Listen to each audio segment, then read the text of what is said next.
हाथ की कलाई में बंधी हुई घड़ी हो या फिर घर या ऑफिस के दीवार पर टंगी हुई घड़ी, काम तो सबका एक ही है और वो है समय बताना। इस बात में कोई डाउट नहीं है कि आज अगर हमारे पास घड़ी न होती तो शायद ही हम कभी खुद को इतना विकसित कर पाते, क्योंकि ये घड़ी ही तो है जो हमें समय के इम्पोर्टेंस को बखूबी बताती है। जैसे 1 सेकंड की देरी से आपकी बस मिस हो जाती है और सही समय पर हॉस्पिटल न पहुंचने पर लोगों की जान चली जाती है। कुल मिलाकर कहने का मतलब ये है कि अगर ये घड़ी न होती तो शायद आज हम और आप यहाँ ना होते और हमारा मॉडर्नाइजेशन भी ना होता। पर क्या आपने कभी ये जानने की कोशिश की है कि समय को बताने वाले इतने महत्वपूर्ण इक्विपमेंट घड़ी का आविष्कार कब हुआ था, और आज से सालों पहले जब घड़ी नहीं हुआ करती थी तब लोग समय कैसे देखा करते थे? घड़ी का इतिहास क्या है?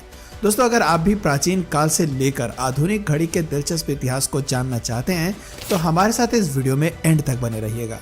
दोस्तों, जब घड़ी का आविष्कार नहीं हुआ था उस समय लोग सूरज की रोशनी को देखकर समय का पता लगाते थे।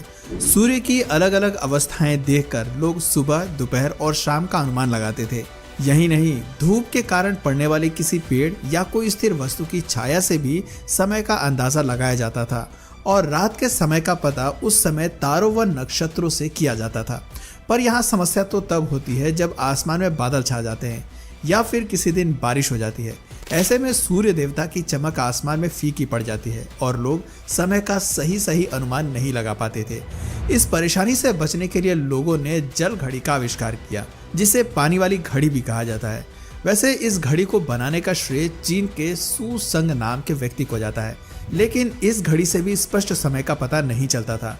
बीबीसी की एक रिपोर्ट के मुताबिक आज से करीब 2500 साल पहले प्राचीन यूनान के लोग पानी से चलने वाली अलार्म वाली घड़ी का इस्तेमाल किया करते थे, जिसमें वो लोग एक बर्तन में पानी भर देते थे और उस बर्तन के पेंदे में एक छोटा सा छेद कर देते थे और फिर उस छेद के ठीक नीचे एक खाली बर्तन रख देते थे, जिसके बाद उस नीचे रखे बर्तन में बूंद बूंद करके पानी इकट्ठा होता रहता था और बाद में इकट्ठा हुए पानी को नाप कर समय की गणना की जाती थी। लेकिन इस घड़ी में सबसे बड़ी समस्या ये थी कि इसे एक जगह से दूसरी जगह नहीं लेके जाया जा सकता था। ऐसे में इन्वेंटर्स को पोर्टेबल वॉच बनाने का विचार आने लगा, जिसे लोग अपने साथ एक जगह से दूसरी जगह ले जा सकते थे और कभी भी समय देख सकते थे। इसी विचार को हकीकत में बदलने के लिए कुछ समय बाद पानी की जगह रेत का इस्तेमाल करके घड़ी बनाई जाने लगी। इसमें कांच के जार को 2 भागों में पार्टीशन करके उसके दोनों हिस्से में रेत भर दी जाती थी और फिर जब एक हिस्से से दूसरे हिस्से में आहिस्ता आहिस्ता करके रेत गिरता था तो उससे समय का अनुमान लगाया जाता था। इन इक्विपमेंट्स को हॉरग्लास के नाम से जाना जाता था, जिसका सबसे बड़ा एडवांटेज ये था कि इसे आसानी से एक जगह से दूसरी जगह लेकर जाया जा सकता था।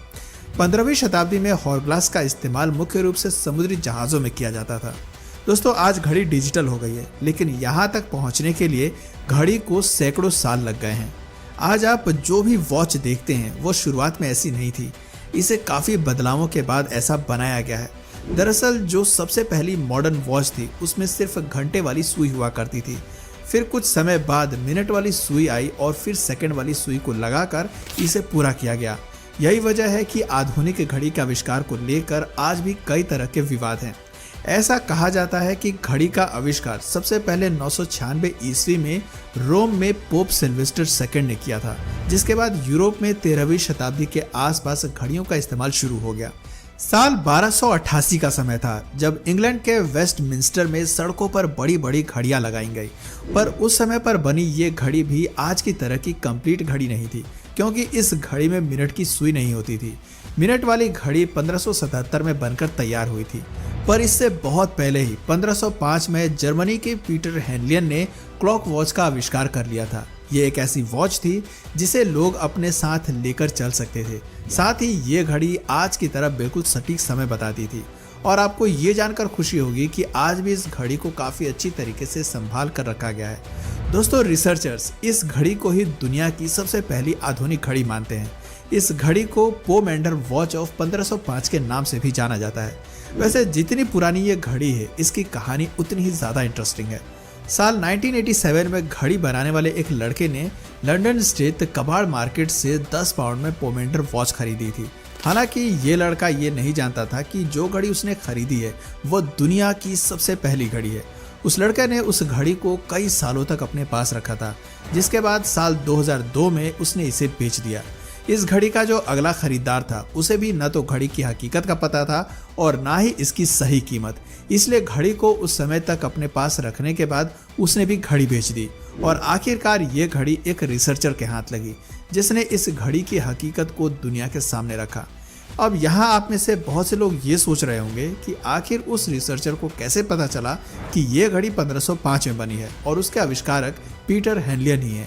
तो दरअसल हुआ यूं कि पीटर हेनलियन ने अपनी घड़ी को बनाने के बाद उसके ऊपर उसे बनाने का साल और अपना सिग्नेचर कर दिया था।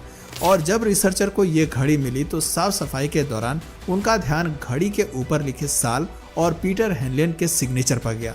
दोस्तों, आपकी जानकारी के लिए बता दें कि पीटर हेनलियन के द्वारा बनाई गई घड़ी का डिजाइन एक गेंद की तरह था। घड़ी को तांबे से बनाया गया था और उसके ऊपर सोने की परत चढ़ाई गई थी। वर्तमान में इस घड़ी की कीमत करोड़ों में आकी गई है। दोस्तों, इस घड़ी के अलावा पीटर हेनलियन ने 1541 में जर्मनी में मौजूद लिस्टेन्यू फोर्ट्रेस के लिए एक टावर घड़ी भी बनाई थी, जो आज भी चल रही है। पीटर हेनलियन की बनाई घड़ी की तकनीक का उपयोग करके ही आज की हमारी एडवांस वॉच बनाई गई हैं। पीटर द्वारा क्लॉक वॉच के आविष्कार के बाद ही 1577 में स्विट्जरलैंड के जॉस बर्गी ने मिनट की सुई वाली घड़ी का आविष्कार किया था। इसके बाद पॉकेट वॉच का आविष्कार हुआ। 1650 के आसपास लोग अपनी जेबों में घड़ियां लेकर घुमा करते थे। और फिर साल 1988 में स्टीव मन ने पहली लिनक्स स्मार्ट वॉच का आविष्कार किया था, जो सेल से चलती थी।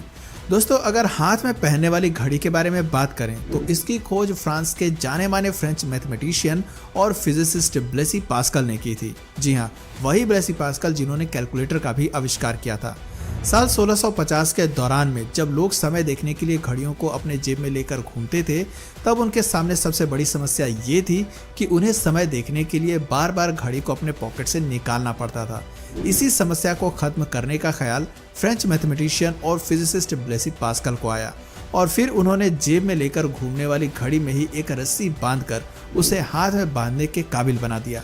दोस्तों, पेंडुलम वाली घड़ी जो एक समय में सभी रिच लोगों के घर की शोभा बढ़ाती थी, उसका आविष्कार साल 1656 में क्रिश्चियन हॉगिन्स ने किया था। पेंडुलम वाली घड़ी आ जाने के बाद इसे उस समय दुनिया की सबसे शुद्ध समयदर्शी यंत्र माना गया था।